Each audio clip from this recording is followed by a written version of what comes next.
Bonjour à toutes et à tous, j'espère que vous allez bien. Et bien voilà, on n'y croyait pas, mais c'est bien parti pour la deuxième vague de confinement. Mais cette fois, nous continuons à accompagner nos clients dans la réalisation de leurs vidéos, podcasts, lancements de produits et création d'événements Figito. Et je me suis dit que j'allais en profiter pour vous accompagner, vous aussi, vous en télétravail ou confinés comme moi le soir et le week-end, et profiter de cette période pour vous donner toutes les techniques pour améliorer votre prise de parole et communication non verbale et vous faire devenir en un mois un véritable champion de la com.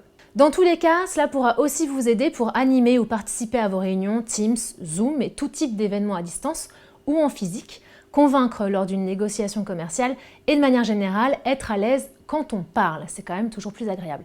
Alors, on en profite pour travailler sur soi et être vous, mais encore mieux. Alors avant de commencer, sachez déjà que la durée d'assimilation d'une technique pour qu'elle devienne automatique est de 3 semaines.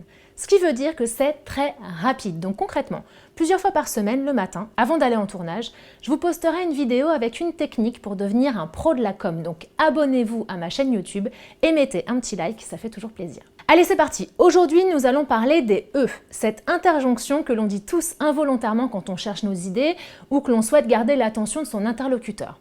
Par exemple, hier, lors de la réunion, j'ai voulu expliquer la stratégie. C'est bon, vous voyez un peu ce que je veux dire, c'est juste insupportable. Eh bien, sachez qu'il existe 2 techniques pour les éviter et en faire moins.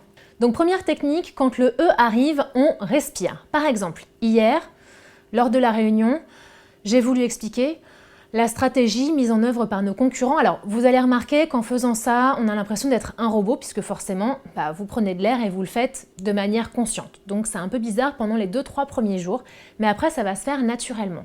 Deuxième chose, le fait de prendre une bonne inspiration va oxygéner votre cerveau et par magie, vous allez retrouver le fil de vos idées. Deuxième technique, prenez le temps de parler. Diminuez votre rythme et débit de parole et ponctuez vos mots. Premier effet qui se coule, vous allez pouvoir choisir vos mots et voir arriver les E et donc forcément les éviter. Deuxième effet qui se coule, votre audience va avoir le temps de comprendre ce que vous racontez et ne sera pas face à un TGV à faire un effort de compréhension pour vous suivre. Moi par exemple, je parle extrêmement vite, donc je suis obligée de me dire à chaque fois, Laura, attends, calme ton débit, prends le temps de respirer, prends le temps de choisir tes mots, de les voir arriver, de ponctuer certains mots. Et ça permet effectivement de passer un message qui est plus audible et plus facile à retenir pour les personnes qui m'écoutent.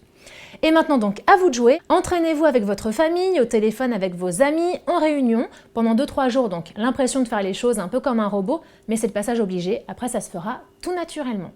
Si vous avez besoin de vidéos, podcasts, événements Figito, coaching, contactez-nous. Et je vous donne rendez-vous demain ou après-demain pour une nouvelle technique, peut-être autour de la posture ou encore...